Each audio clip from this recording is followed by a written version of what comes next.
What makes an ordinary person risk everything? When an army surrenders, but the war isn't over, who keeps fighting? Between 1940 and 1944, France was a land of shadows and whispers. Over 4 million French soldiers were defeated in a matter of weeks. The government signed an armistice. For many, it seemed like the end. But for a few, it was just the beginning. They were teachers, farmers, housewives, students, artists.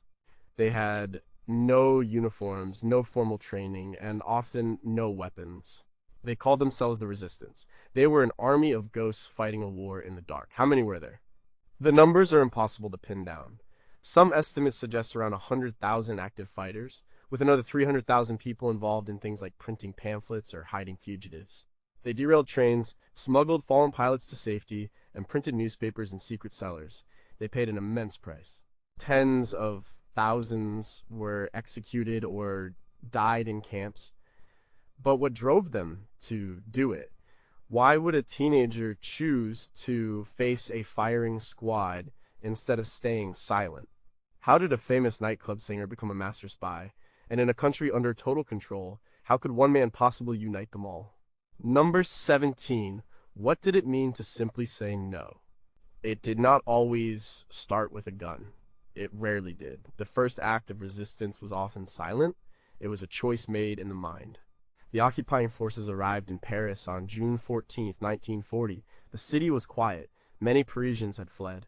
Those who remained watched as the foreign flags went up on their buildings. The new reality was stark. It was one of curfews, rationing, and armed patrols. It was the presence of an alien authority on every corner. For most, the response was fear, confusion, and a desire to survive. But for some, the first response was a simple, internal, and profound no. This no could take many forms. It could be a small act of defiance. A shopkeeper might accidentally give bad directions to a soldier. A baker might forget to save the best bread for the occupying officials, a crime for which people were severely punished. In her book, For the Tomb of Vercors, the writer and resistor Jean Prévost described this initial phase as a refusal of the spirit. It wasn't organized. It had no name. It was just a collection of individual consciences deciding that collaboration was impossible. It was the refusal to accept the unacceptable. Sometimes the no was more visible. Students at the Lycée Buffon in Paris began writing anti-occupation slogans on walls. A simple V for victoire. Victory chalked on a wall was an act of rebellion. It was a message to others that they were not alone. These small gestures were incredibly dangerous. Being caught could lead to imprisonment or worse, yet they continued. Historian Julian Jackson, in his comprehensive work, France, the Dark Years, 1940 to 1944, emphasizes that this early resistance was atomized and localized. It was a gut reaction, not a strategy. There was no central command. There was just the feeling that something had to be done. The act of laying a flower on the tomb of the unknown soldier at the Arc de Triomphe became a statement. On November 11th, 1940, the anniversary of the end of the First World War, thousands of students marched up the Champs-Élysées in a silent protest. It was one of the first large-scale public demonstrations against the occupation. The authorities responded with force. Students were beaten, arrested, and some were even shot. The event, however, sent a powerful signal. The spirit of defiance was alive. This quiet resistance was the soil from which the organized networks grew. It created a climate where people were more likely to help. A farmer who had been scrawling V's on his barn might be more receptive when a stranger knocked on his door asking to hide a downed British pilot. A housewife who refused to be friendly to the soldiers in the market might be the one to carry a secret message. It was a moral stance that preceded the military one. It was the decision that some things were not negotiable. Freedom was one of them. Survival was important, but for these first resistors, survival with dignity was everything. The war for them was not just about territory or politics, it was about the integrity of the human soul. Who was the first person to chalk a V on a wall in a small, forgotten village? How many conversations over a dinner table in hushed tones convinced a friend or a family member to take that first tiny, dangerous step towards saying no? Number 16. How did teenagers fight a war? When we think of soldiers, we think of adults. We think of trained men. But in the Shadow War, many of the bravest fighters were barely old enough to vote. They were students, high schoolers, kids who should have been worried about exams and first loves. Instead, they were learning how to make explosives and distribute illegal newspapers. Their youth made them seem harmless. This was their greatest weapon. The occupying forces and their collaborators often overlooked a group of teenagers laughing on a street corner. They didn't suspect the folded pamphlet being passed between them. One of the earliest and most significant of these groups was born in a museum. The Groupe du Musée de l'Homme Museum of Man group was formed in Paris in the summer of 1940. It was a collection of academics, librarians, and intellectuals. But it also attracted young, fiery idealists. People like Boris Wilde, a linguist, and Anatoly Levitsky, an anthropologist, were the core. They started by collecting information and publishing a clandestine newspaper, Resistance. It was one of the first to use that powerful word. They saw the fight as not just military, but intellectual and moral. Young people were drawn to this circle. Jean-Paul Bivet was just 17. He became a courier. His schoolboy looks allowed him to move around the city without arousing suspicion. He carried messages, intelligence reports, and copies of the newspaper. Another young member, Pierre Brossolette, who would later become a legendary figure, used his connections to build networks. The energy of these young people was immense. They had grown up in a free France. They could not accept anything less. They saw the compromise of the Vichy government not as a pragmatic choice, but as a deep betrayal. Their work was incredibly dangerous. In early 1941, the network was betrayed. The secret police moved in. Over 70 members were arrested. The trial in 1942 was a show trial designed to scare others. 10 members were sentenced to death. Among them were the group's founders. Boris Wilde's last letter to his wife is a testament to their spirit. He wrote, "I die for France." The courage of these young intellectuals and their student allies sent a shockwave through the nascent resistance. It showed the true cost of defiance. The story wasn't unique to Paris. All over France, young people formed their own small groups. In the book Young Rebels in the Resistance, the author talks about high school students in towns like Brest and Clermont-Ferrand who organized their own small cell. They would slash the tires of military vehicles, cut telephone wires, and paint slogans on walls. These were not grand acts of sabotage. But they were a constant harassment. They were a reminder to the occupiers that they were not welcome. They showed the French people that the fight was not over. The risks were astronomical. A teenager caught with an anti-occupation pamphlet could face deportation to a labor camp. A student caught with a weapon faced a firing squad. And yet, they did it. Their idealism was a powerful fuel. They hadn't lived long enough to become cynical. They believed in right and wrong, and they were willing to die for that belief. The questions that remain are haunting. How many of these teenage groups were never discovered, their stories lost to time? What was the true psychological toll on these children, who were forced to become soldiers overnight? And for those who survived, how did they ever return to a normal life after living with such secrets and such dangers at an age when nothing should be more serious than a school dance? Number 15, could words topple an empire? A gun can kill a soldier. A bomb can destroy a bridge. But an idea can start a revolution. In a country under occupation, information is a weapon. The official newspapers, radio, and posters all told one story. It was a story of a new order, of necessary collaboration, of peace and stability under the new regime. The resistance knew this was a lie, and their most powerful tool to fight this lie was a simple one: the printing press.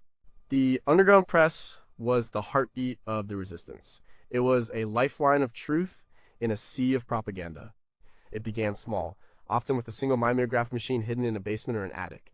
These were crank-operated machines that could produce a few hundred copies of a single sheet. The paper was scarce, the ink was hard to find, but the will was there. One of the most famous early papers was Combat. It was founded in 1941 by Henri Frenay, a former army officer. Its motto was "To fight, to know, to believe." Combat grew from a small regional paper into one of the largest underground publications, eventually printing hundreds of thousands of copies. Its articles offered news from the outside world, reported on acts of resistance, and called for defiance. Getting a copy of Combat was like receiving a secret message of hope. Another major publication was Défense de la France. It was started by a group of Sorbonne students in Paris. Philippe Viennet and his friends were young, idealistic, and resourceful. They used the university's printing equipment at night. Their first issue in August 1941 was a single page. By 1944, they were printing 450,000 copies. They built a massive distribution network relying on students, railway workers, and even priests to carry bundles of the illegal paper across the country. As historian Olivier Wiviorca details in The French Resistance, the logistics were a nightmare. Every step was fraught with danger. The person who wrote the article, the one who set the type, the one who ran the press, the one who transported the papers, and the one who handed it to a reader, each person in that chain was risking their life. The content of these papers was vital. They debunked the official propaganda. They reported on the war from the Allied perspective using information gleaned from forbidden BBC broadcasts. They published lists of collaborators, exposing them to their communities. They gave instructions on how to subtly resist, like how to work slowly in factories producing goods for the occupiers. They were also a tool for recruitment. Reading an underground paper could be the first step for someone wanting to join the fight. It showed them they were not alone, the human cost was staggering, printing presses were constantly being discovered. The people running them were arrested and often executed on the spot. Jean Gaston, the printer for Défense de la France, was captured and died in a camp. The average life expectancy of a clandestine press operator was measured in months, but as soon as one press was silenced, another would spring up. The desire for the truth was too strong. These illegal words, printed on cheap paper with smudged ink, were a declaration of war. They proved that you could occupy a country, but you could not occupy the minds of its people. But what don't we know? How many smaller, local papers were published for only a few weeks before being shut down, their names and their creators forgotten? What coded messages were hidden within the articles, intended only for other resistance cells, and how many ordinary people, whose names are not in any history book, took the ultimate risk simply to pass a folded piece of paper to a neighbor? Number 14 who listened to the radio in the dark. In the silence of occupied France, a voice came through the static. It was the sound of freedom. It came from London. Every night, families would gather in secret around their radio sets. They would huddle under blankets to muffle the sound, their ears pressed close to the speaker. Listening to the BBC was forbidden. The penalties were severe. But millions did it. The programme Les Français parlent aux Français, the French speak to the French, was more than just a news broadcast. It was a symbol. It was proof that the fight continued. The broadcast always began with the first four notes of Beethoven's Fifth Symphony, a dot, dot, dot, dash. In Morse code, it meant V for victory. That sound alone was an act of defiance. The voices that followed belonged to French exiles in London, men like Pierre Dac and Maurice Schumann. They brought uncensored news of the war, news of Allied victories, and the struggles of the occupying forces on other fronts. They countered the demoralizing propaganda of the Vichy regime and the occupiers. They told the French people that they had not been forgotten. But the broadcasts did more than just deliver news. They were an operational tool for the resistance. They broadcast hundreds of messages, personal messages. These were seemingly nonsensical phrases. The giraffe has a sore throat. John has a long mustache. The dice are on the table. To the casual listener, they meant nothing. But to a specific resistance cell in a specific part of France, they were coded orders. The giraffe has a sore throat might mean that a planned parachute drop of weapons was confirmed for the following night. John has a long mustache could be the signal to sabotage a particular railway line. This system was brilliant in its simplicity. It was a one-way communication that was almost impossible for the enemy to crack. They could hear the messages, but without the key, they had no idea what they meant or who they were for. The book A Life in Secrets by Sarah Helm, which chronicles the story of spy Vera Atkins, details how crucial these messages were for coordinating actions between the Special Operations Executive SOE in London and the agents on the ground. A single, correctly received message could mean the difference between a successful mission and a disaster. The act of listening was itself a form of resistance. It was a collective secret shared by millions. It created an invisible community of defiance. People would discuss the latest news from London in hushed tones at the market or in cafes. Knowing that your neighbor was also listening created a bond of trust and shared purpose. It undermined the occupiers' attempt to create an atmosphere of total control and isolation. The radio waves could not be stopped by walls or checkpoints. They carried hope across the English Channel every single night. The German authorities understood the danger. They tried to jam the signals. They sent out patrols to listen for the faint sound of the forbidden broadcasts coming from houses. But the people kept listening. In the darkness and the fear, that voice from London was a promise of the dawn. There are still so many unanswered questions. Who were the anonymous codebreakers in London who came up with the hundreds of strange poetic messages every week? How many resistance operations failed because a message was misheard or the radio was discovered at the last minute? And what was it truly like for an isolated farmer in the middle of nowhere to hear a coded phrase and know that in a few hours he would have to risk his family's life to meet a man parachuting out of the sky? Number 13, how do you smuggle a person across a continent? The war created a new kind of fugitive. There were downed Allied airmen, escaped prisoners of war, and people being hunted for political or racial reasons. They were trapped behind enemy lines. Getting them out was not just an act of humanity, it was a strategic priority. A trained pilot was a valuable asset that the Allies could not afford to lose. So, in the shadows, a new kind of railroad was built. It had no tracks and no trains. It was a network of brave men and women who created escape lines. These lines were secret pathways to freedom. One of the most famous was the Comet line Réseau Comet. It was started by a young Belgian woman named André de Jong. She was in her early 20s. She looked more like a student than a master organizer of a clandestine network. The Comet line specialized in helping Allied airmen who had been shot down over occupied Europe. The route was long and incredibly dangerous. It stretched from Brussels, through occupied France, over the treacherous Pyrenees Mountains, and into neutral Spain. From Spain, the men could be taken to British-controlled Gibraltar and then flown back to England. The process was meticulous. A downed airman first had to be found, often by a farmer or a local villager. Then he would be passed to the first safe house in the line. He would be given civilian clothes, false identity papers, and coached on how to behave. He couldn't speak the language. A single wrong move could give him away. From that first house, he would be passed along a chain of guides and helpers. Each link in the chain only knew the person before and the person after them. This was to protect the network.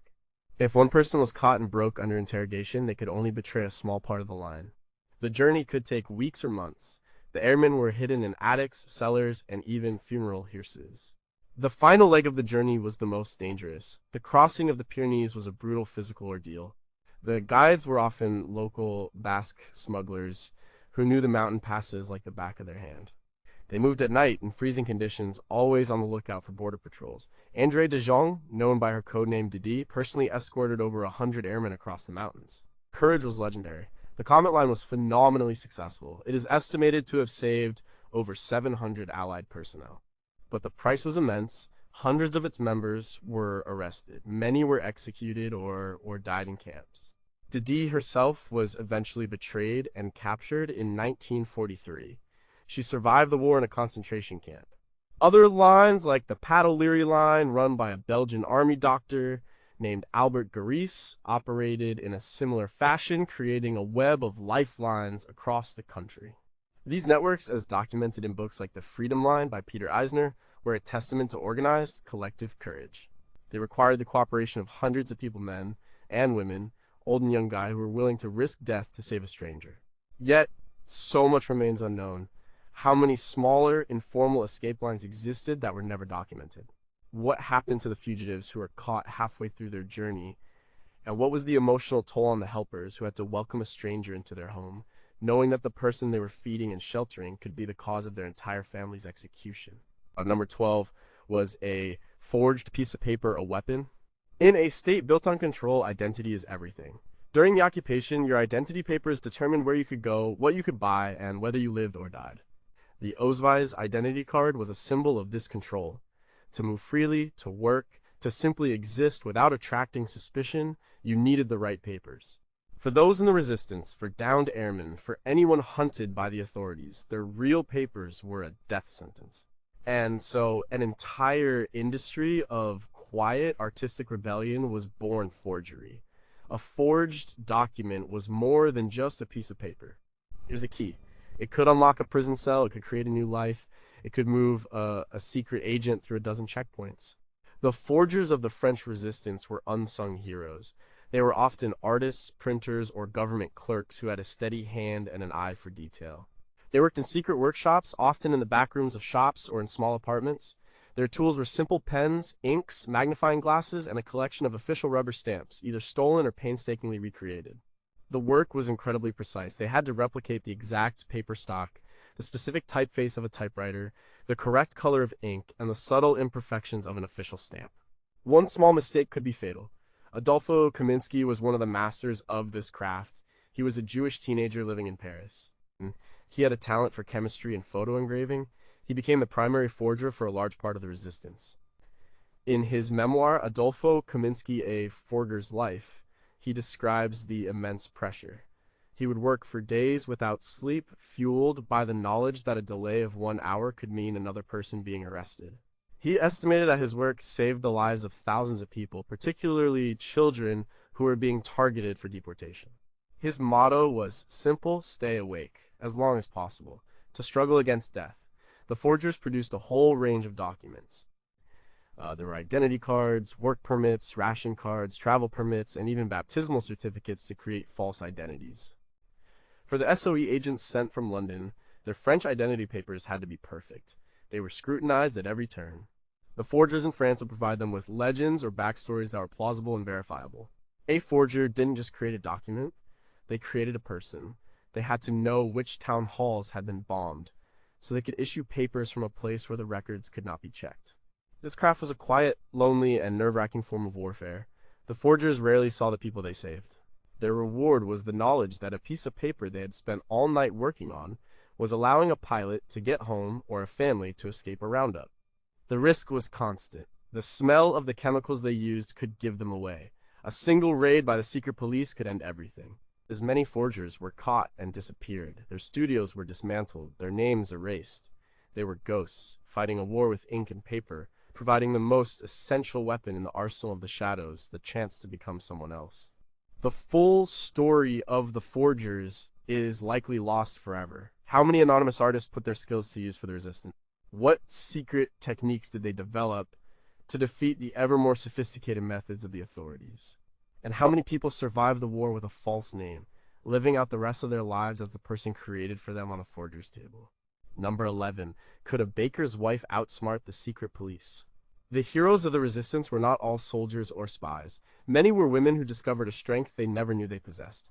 Lucy Aubrich was a history teacher. She was married to Raymond Samuel, an engineer and a key figure in the Liberation Sud resistance movement. They lived in Lyon, a city that became a capital of the resistance and was also the headquarters for the ruthless head of the Gestapo, Klaus Barbie. Lucy was a wife and a mother, but she was also a warrior. Her story is one of audacious courage and incredible cunning.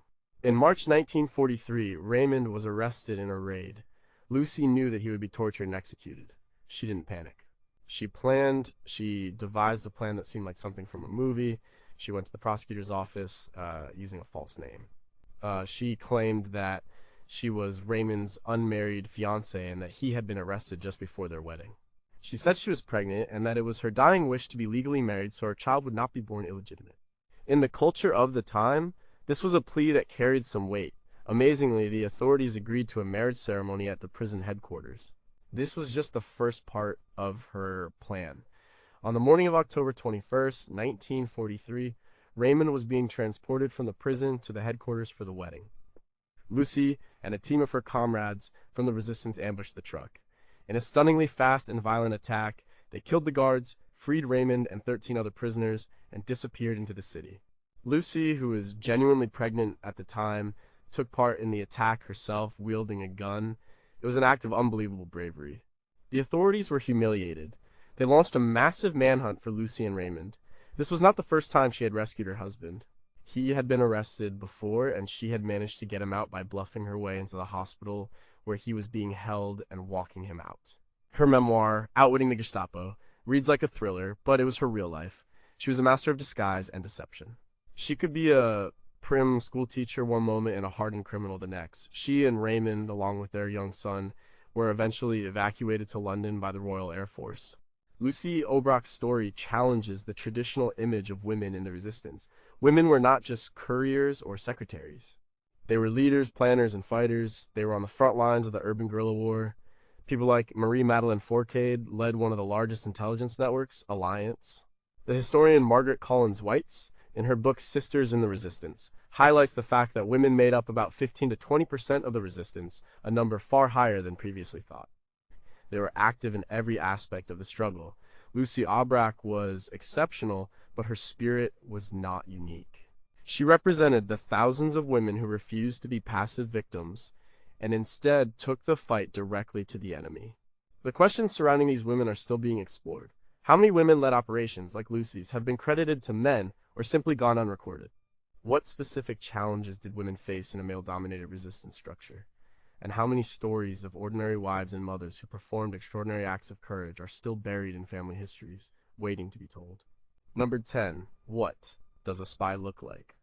A spy can look like anyone. They can look like a businessman, a student, or a farmer, or they can look like one of the most famous entertainers in the world. Josephine Baker was an American-born dancer, singer, and actress who had taken Paris by storm in the 1920s. She was a superstar. She was famous for her flamboyant performances, her pet cheetah, and her glamorous lifestyle. When the war broke out, she could have easily fled to the safety of the United States. She was a wealthy, famous American citizen. But she chose to stay. She had become a French citizen in 1937, and she considered France her home. She was determined to help. Her fame was her cover. It was the perfect disguise. Who would suspect the dazzling Josephine Baker of being a spy? She was recruited by the French military intelligence service, the Doyen Bureau, even before the occupation was complete. She used her status as an entertainer to gather intelligence. She attended parties at embassies and high society gatherings. She would mingle with German officials, Italian diplomats, and Japanese military attaches. She would charm them, flatter them, and listen. People talked freely around the famous showgirl, underestimating her completely. She would remember conversations about troop movements, political tensions, and strategic plans. She then found clever ways to pass this information on. One of her methods was to write notes in invisible ink on her sheet music. She could travel across borders with her entourage, her music, and her costumes, and no one would look too closely. The scores for songs like Jadot Amour, I Have Two Loves could be carrying vital intelligence for the Allies. She also helped smuggle messages and documents for the resistance by pinning them inside her underwear, correctly gambling that she was too famous to be strip-searched by border guards. Her work took her to Portugal and North Africa. She performed for troops and continued her intelligence work. Her cover story was her career. It allowed her to travel and meet people that a normal agent could never get close to. According to the book Josephine the Hungry Heart by Jean-Claude Baker and Chris Chase, her contribution was significant. She provided a steady stream of high-level intelligence at a critical time in the war. She also used her own money to help finance the resistance. She did all of this at immense personal risk. If her cover had been blown, her fame would not have saved her from a traitor's death. After the war, her service was recognized. She was awarded the Croix de Guerre and the Légion d'honneur, France's highest military honors. Her story is a powerful reminder that resistance takes many forms. It wasn't just fought in the mountains and the streets. It was also fought in the glittering salons and smoky nightclubs of occupied Europe. A spy didn't need a trench coat and a dagger. Sometimes, all they needed was a microphone, a charming smile, and a sheaf of sheet music. Josephine Baker proved that the most unlikely person could be the most effective weapon. But what secrets did she take to her grave? What specific pieces of intelligence that she gathered changed the course of a battle or a campaign? Were there other famous artists and personalities working as spies whose identities have never been revealed? And how did she manage the immense psychological strain of living a double life, smiling and singing for the very people she was working to defeat? Number 9. How did an Australian socialite become their most wanted? The occupying forces had a nickname for her, the White Mouse. It was because whenever they thought they had her trapped, she would somehow slip away. Her real name was Nancy Wake. She was not French. She was an Australian journalist and socialite living a comfortable life in Marseille with her French husband, Henri Fioca. When the war came, her comfortable life ended. She saw the brutality of the new regime firsthand and was filled with a cold fury. She decided to fight back. Her first role was as a courier for the Paddler escape line. She used her charm and her wits to escort hundreds of downed airmen and escape prisoners to safety. She was incredibly effective, but her activities drew attention. By 1943, the Gestapo had identified her. They had her name, her description, and a 5 million franc bounty on her head. The net was closing in. She was forced to flee France, making the arduous journey over the Pyrenees herself, but her war was far from over. She made her way to London and immediately volunteered for the Special Operations Executive SOE, the secret British organization that trained agents to be sent back into occupied Europe. They trained her in sabotage, explosives, unarmed combat, and firearms. In April 1944, just before the D-Day landings, she was parachuted back into central France. Her mission was to organize and lead the local Maquis groups, the rural guerrilla fighters. She was the link between them and London, arranging for weapons drops and coordinating their actions. She became a legendary commander. She led 7,000 Maquis fighters in guerrilla warfare against the German forces. She was a brilliant and ruthless leader. She took part in raids herself. In one incident, she personally killed an SS sentry with her bare hands to silence him during an attack. In another famous episode, her radio operator had to destroy his codes after a German raid. To get new codes, Nancy Wake rode a bicycle for over 200 kilometers through multiple enemy checkpoints to reach another radio operator. She made the round trip in just over 70 hours. This feat of endurance and bravery was astonishing. Her leadership was crucial in harassing the German forces in the lead up to and following the Allied invasion. Her Maquis groups sabotaged bridges, railways, and communication lines, tying down thousands of enemy troops who could have been used to fight the main Allied advance. As detailed in her autobiography, The White Mouse, she was a force of nature. She drank and swore with her men, and she fought alongside them with a ferocity that earned their absolute loyalty. She was a woman leading a hardened group of male fighters in one of the most dangerous theaters of the war. Her personal story, however, ended in tragedy. After the liberation of France, she learned that her husband Henri, who had stayed behind to cover her escape in 1943, had been captured, tortured, and executed. He had refused to give her up. Nancy Wake's war was one of triumph and profound loss. She was one of the most decorated Allied servicewomen of the war. Her story shows that the fight for freedom attracted people from all corners of the globe, and that leadership is not a matter of gender, but of courage and will. The full extent of her network remains a mystery. How many local French men and women who aided her were never identified or honored? What were the psychological dynamics of a foreign woman commanding thousands of French mountain fighters? And how many other white mice, male or female, operated in the shadows, their stories of incredible bravery never making it into the official records? Number 8, who were the men in the mountains? They were called the Maquis. The name comes from the Corsican word for the thick, scrubby underbrush of the countryside. It was a fitting name. The Maquis were the guerrilla fighters of the French resistance. They lived and fought in the mountains and the forests and the rural, untamed parts of the country. They were a diverse group. There were young men fleeing forced labor drafts, former soldiers from the defeated French army, Spanish Republicans who had fled their own civil war, and intellectuals and workers from the cities. They were united by a common enemy and a desire to fight. Life in the Maquis was hard. It was a life of constant movement, discomfort, and danger. They lived in remote camps, often just crude shelters made of wood and earth. Food was always scarce. They relied on the support of local villagers who would risk their own lives to provide them with bread, cheese, and information. The book, The Maquis by Blake Ehrlich, paints a vivid picture of this existence. It was a life of cold nights, meager rations, and the constant threat of discovery. Their weapons were often a mismatched collection of old hunting rifles, stolen arms, and, if they were lucky, weapons parachuted in by the Allies. The Maquisards, as they were called, specialized in guerrilla warfare. They were not a conventional army. They did not fight pitched battles. They were a shadow force. Their primary mission was sabotage. They blew up railway lines to disrupt the movement of troops and supplies. They destroyed bridges and telephone lines. They ambushed small German patrols and convoys. Their actions were a constant drain on the resources and morale of the occupying army. It forced the Germans to divert thousands of troops to hunt them in the countryside, troops that were desperately needed on other fronts. Their relationship with the local population was complex. They were heroes to many, but their presence also brought great danger. The German response to Maquis activity was brutal.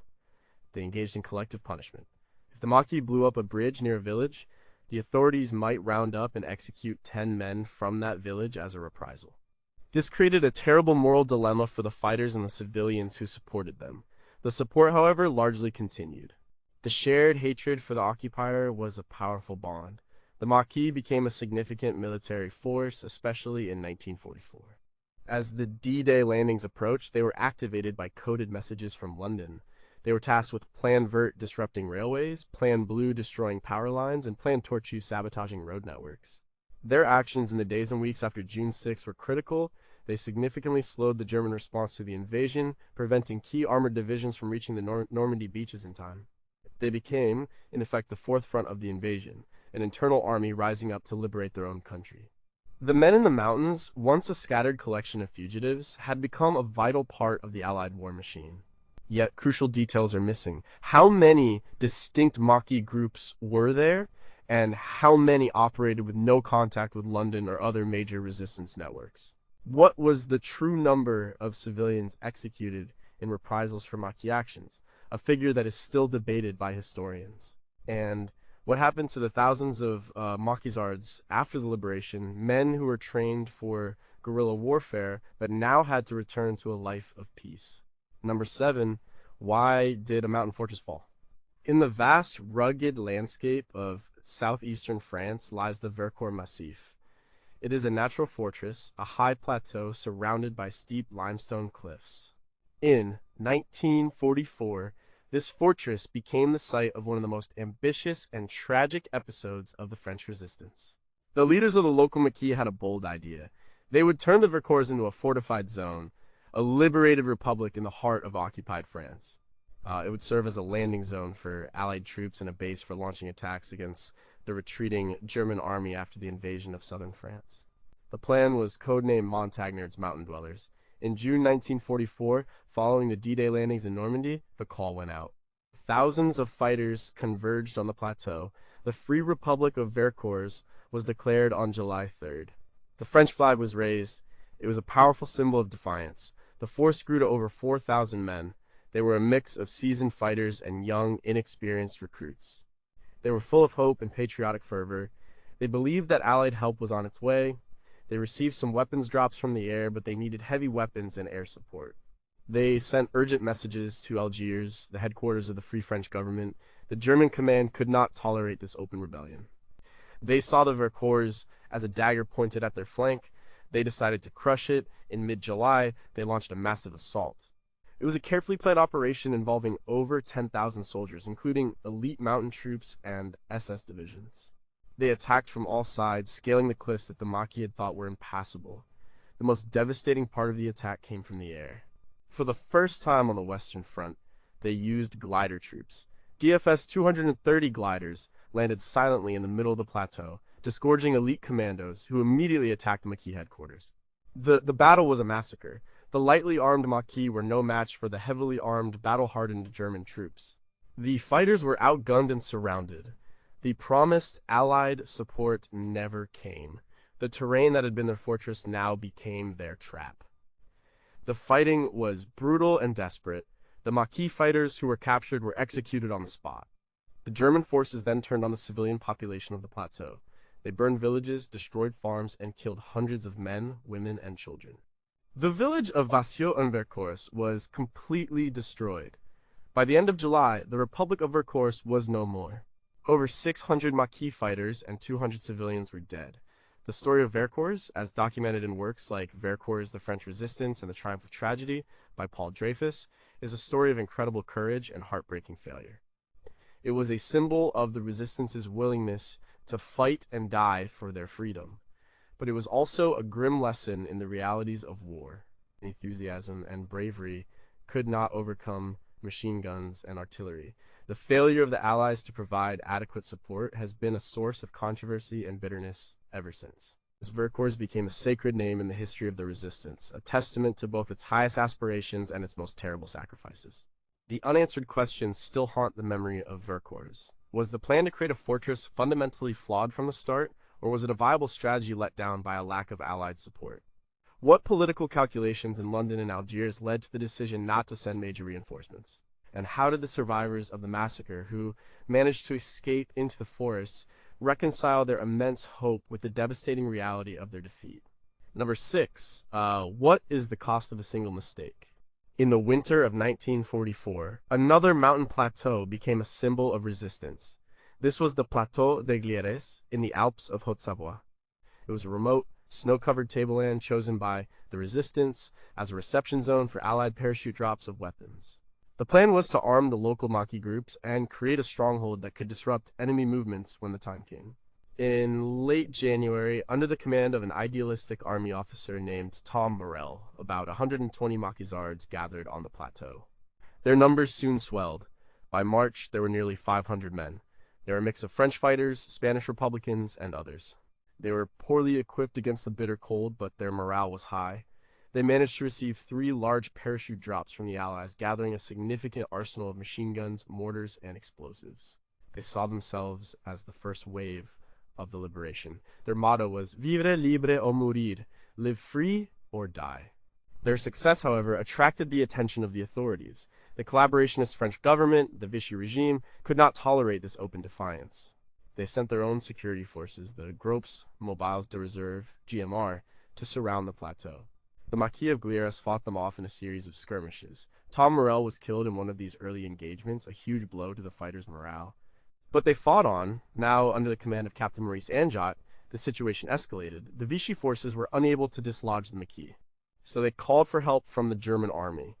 The occupiers responded with overwhelming force. They brought in thousands of soldiers, supported by artillery, aircraft, and armored cars. On March 26, 1944, they launched their final assault. The Maquis were outnumbered 10-1. They were shelled by artillery and strafed by fighter planes. They fought back bravely, but their position was hopeless. Captain Anjot gave the order to disperse. The fighters were to break up into small groups and try to escape the encirclement. The retreat was a disaster. The German and Vichy forces hunted them down in the snow. Many were killed in the fighting. About 120 were captured. Most of the prisoners were tortured for information and then executed. The reprisal against the local population was also severe. The Plateau des Glieres, like Vercors later that year, became a story of heroic sacrifice. The stand at Glieres was not a military victory. It was a resounding defeat, but as a symbol, it was a huge victory. The story of the men who dared to defy the might of the occupying army on a frozen plateau inspired people across France. It showed that the spirit of the resistance was unbreakable. As André Malraux, the famous writer and later government minister, said in his eulogy for the fallen, the whisper that went from mouth to mouth, "They are holding out at Glieres," was a huge comfort. The cost of that symbol was immense. One small mistake, perhaps underestimating the enemy's response or choosing a location that was too static, led to the destruction of a powerful fighting force. It raises terrible questions about the strategy of the resistance. Were such symbolic stands worth the price in human lives? How much of the decision-making was based on military logic versus the need to create a legend that would inspire others? And what became of the Vichy militiamen who fought against their own countrymen at Glieres, and how did they justify their actions after the war was over? Number 5, how do you save thousands of children in plain sight? The war was not only fought with guns, it was also a war of conscience. One of the most remarkable stories of moral courage took place not in the mountains or the cities, but in a small, remote village in the hills of south-central France. The village was Les Chambon-sur-Lignon. The people of this village and the surrounding area were mostly Protestants, descendants of the Huguenots, who had been persecuted for their faith for centuries. They understood what it was like to be hunted, and when the new regime began targeting Jewish people, particularly children, the people of Le Chambon did something extraordinary. They opened their doors. The effort was led by the village pastor, André Trocmy, and his wife, Magda. From the pulpit, Pastor Trocmy preached a simple message: "We shall resist when our adversaries demand of us obedience contrary to the orders of the gospel. We shall do so without fear, but also without pride and without hatred." It was a call for a nonviolent resistance, a resistance of the soul. When the first Jewish refugees arrived, seeking a safe haven, the community put this belief into action. It wasn't an organized, top-down decision. It was a collective act of conscience. The entire village became a sanctuary. The children were hidden in private homes, in farmhouses, and in local schools and children's homes. They were given new names and false papers. They were treated as part of the family. The people of Les Chambon knew the risks. Hiding a Jewish person was a crime punishable by deportation to the camps or death. The authorities knew that something was going on in the area. The police and patrols came through frequently, searching for hidden refugees. When they came to a farmhouse, the farmer would simply claim the dark-haired child from the city was a nephew or a cousin. The children were coached on their new identities. The scale of the rescue was incredible. It is estimated that the community of Les Chambon and its surroundings saved between 3,000 and 5,000 people, most of them children. They did this without any grand pronouncements or military action. They did it quietly, with simple, everyday courage. The story is powerfully told in the documentary Weapons of the Spirit. It was a conspiracy of goodness. Everyone was in on the secret. The school teachers, the farmers, the shopkeepers, even the local police often looked the other way. In 1943, Pastor Trocme was arrested along with several other community leaders. He was held for several weeks and pressured to sign a document pledging loyalty to the regime. Well, he refused. He was eventually released, but he had to go into hiding for the rest of the war. His cousin, Daniel Trocme, who ran a children's home, was not so lucky. He was arrested and deported. He died in the Majdanek concentration camp. The people of Les Chambon paid a price for their compassion. But they never wavered. They continued to hide the children until the liberation. After the war, the entire village was honored by Yad Vashem in Israel as righteous among the nations. They are one of only 2 communities to be given this honor collectively. Their story is a powerful testament to the idea that the greatest weapons against hatred and tyranny are not always bombs and bullets, but decency, courage, and an open door. The mystery of Les Chambon is the mystery of goodness itself. Why did this entire community act with such unity and courage when so many others remained silent? How did they maintain such a massive secret for so long with virtually no betrayals? And how many other Les Chambons were there, smaller villages or neighborhoods whose collective acts of rescue have gone unrecorded by history? Number 4, who fought the war on the rails? The railway system was the lifeblood of the occupation. It moved troops to the front lines. It transported raw materials to factories. It carried weapons and ammunition, and it was used to deport hundreds of thousands of people to camps in the east. To control the railways was to control the country. For the resistance, this made the railways a primary target. The battle for the rails was one of the most important and effective campaigns of the entire Shadow War, and the people who fought it were the railway workers themselves. They were called the Cheminats. They were engine drivers, signalmen, mechanics, and station masters. They were in a unique position. They had intimate knowledge of the entire rail network. They knew the schedules, the weak points, and the cargo of every train. And many of them were fiercely patriotic. They formed one of the most powerful and organized resistance groups, Resistance for Rail Resistance. Their acts of sabotage were both ingenious and incredibly effective. Their sabotage took many forms.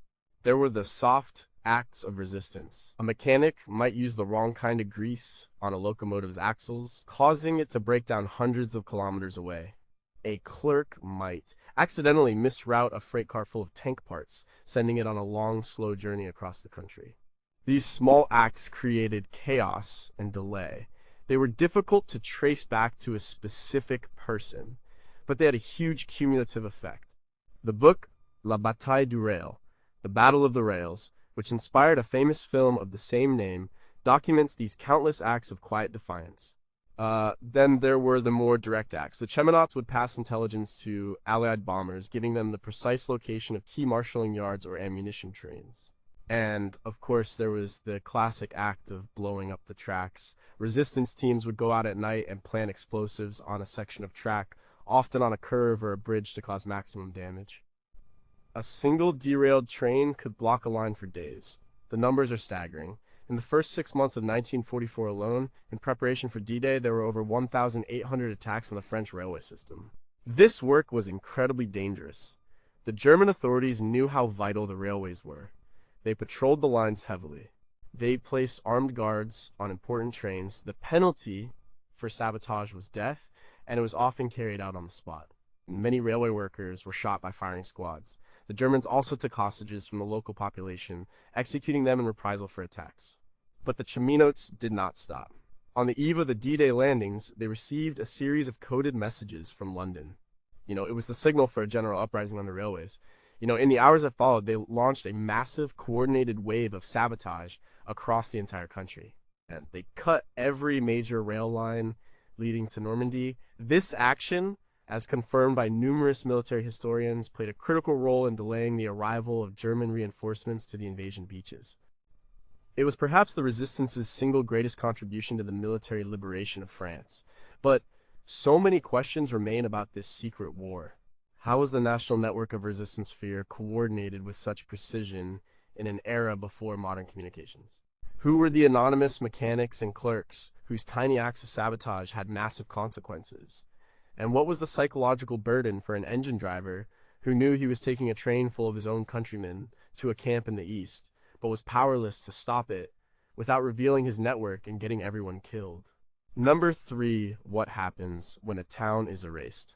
The war fought by the resistance was not a clean one. It was a dirty, brutal affair, and it provoked a dirty, brutal response.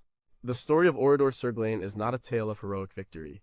It is a story of the terrible price that civilians sometimes paid for the actions of the resistance. It is one of the darkest chapters in the history of occupied France. On June 10th, 1944, just 4 days after the D-Day landings, a company of the SS Das Reich Panzer Division rolled into the small, peaceful town of Oradour-sur-Glane near Limoges. The Das Reich Division was moving north from the south of France to help fight the Allied invasion in Normandy. Along the way, they had been constantly harassed by the Maquis. Bridges were blown, convoys were ambushed. The SS commanders were frustrated and enraged. They were operating under orders to use terror to suppress the resistance. They decided to make an example of a town. It is still not entirely clear why they chose Oradour. It may have been a case of mistaken identity. They may have confused it with another town where a German officer had been captured. Or it may have been completely random. What happened next was an act of pure calculated barbarity. The SS troops rounded up the entire population of the town. They separated the men from the women and children. The men were taken to several barns and sheds. There the soldiers set up machine guns and shot them all. They then set the barns on fire. The women and children, over 400 of them, were herded into the village church. The soldiers barred the doors, and then they threw incendiary devices inside. The church was turned into a raging inferno. Anyone who tried to escape through the windows was shot. In the space of a few hours, 642 men, women, and children were murdered. The SS troops then went through the town, looting and burning every house. When they were finished, Oradour-sur-Glane was a smoking ruin, a ghost town. Only a handful of people managed to survive, either by hiding or by playing dead among the bodies. After the war, the French government made a unique decision. They decided not to rebuild Oradour. They left the ruins as they were, a permanent memorial to the victims, and a stark reminder of the horrors of the occupation. The new village of Oradour was built nearby. Today, you can walk through the silent, burnout shells of the old town. You can see the rusted skeletons of cars, the empty shells of houses, and the bullet-scarred walls of the church. It is a place of profound sadness. The story of Oradour, as chronicled in books like Marty Rid Village by Sarah Farmer, serves as a terrible counterpoint to the glorious tales of resistance. It shows the devastating consequences that the shadow war could have on the innocent. It highlights the incredible risks that civilians face simply by living in a country at war with itself. The deepest questions about Oradour may never be answered. Was the massacre a spontaneous act of brutality by a rogue commander, or was it a premeditated act of terror ordered from higher up the chain of command? Why has the full legal accountability for the perpetrators been so difficult to achieve over the decades? And what does the memory of Oradour tell us about the nature of collective punishment and the terrifyingly thin line between civilization and barbarism? Number 2, who was the man without a face? The resistance was not one single organization. It was a fractured collection of hundreds of different groups. There were communists, socialists, conservative, Catholics, royalists, and everything in between. They were divided by politics, by region, and by personal rivalries. They often worked at cross purposes. They competed for weapons drops from the Allies. This disunity was a major weakness. The occupying forces and the Vichy regime could exploit these divisions. For the resistance to become a truly effective force, it needed to be united. It needed a leader. That leader was a man who operated under many names. We know him as Jean Moulin. Before the war, Jean Moulin was a civil servant. He was a préfet, a high-ranking regional administrator. He was a man of the establishment.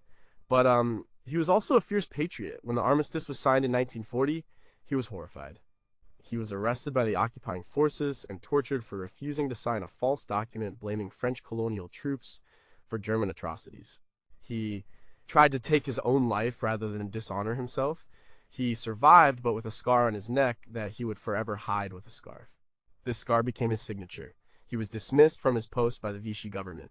He then made his way to London in 1941 to meet with Charles de Gaulle, the leader of the Free French. De Gaulle saw in Moulin the perfect man for an impossible job. He gave him the mission to return to France and unite the disparate resistance movements under a single command, loyal to de Gaulle. Moulin was parachuted back into France on the night of January 1st, 1942. He was the man without a face, an anonymous agent with a monumental task.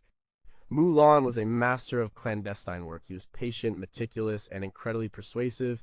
He traveled across the country, meeting in secret with the leaders of the main resistance groups, Henri Freinet of Combat, Emmanuel Destet de la Vigerie of Liberation Sud, and Jean-Pierre Lévy of Front-Tireur. It was a difficult process. These were proud, independent leaders who were suspicious of each other and of de Gaulle's authority. Moulin used all his diplomatic skill to bring them together. He was the calm, rational center in a world of passionate, often volatile fighters. He controlled the flow of money and arms from London, which gave him leverage. His greatest achievement came on May 27, 1943. In a small apartment in Paris, he brought together the leaders of the 8 largest resistance movements, as well as representatives from the main pre-war political parties and trade unions. In that meeting, they created the Conseil National de la Resistance CNR, the National Council of the Resistance. This single act transformed the resistance from a collection of guerrilla bands into a government in waiting. It formally unified the internal and external resistance and recognized de Gaulle as the leader of all fighting France. It was a political masterpiece. But just a few weeks later, disaster struck.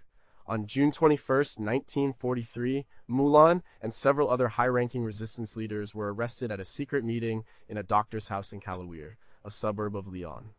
He had been betrayed. He was taken to the Gestapo headquarters in Lyon, where he was personally interrogated and tortured by Klaus Barbie.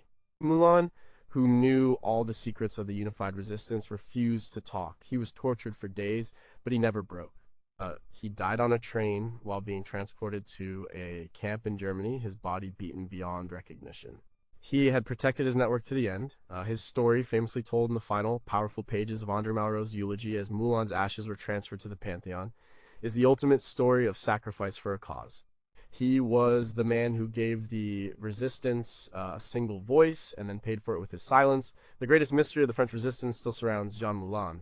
Who betrayed him? It is a question that has haunted France for decades. Was it a rival in the resistance? Was it a double agent? Or was it simply a case of bad luck and careless security? And what would have happened to the post-war political landscape of France if Moulin, the great unifier, had survived? And number 1, could one man unite an army of shadows?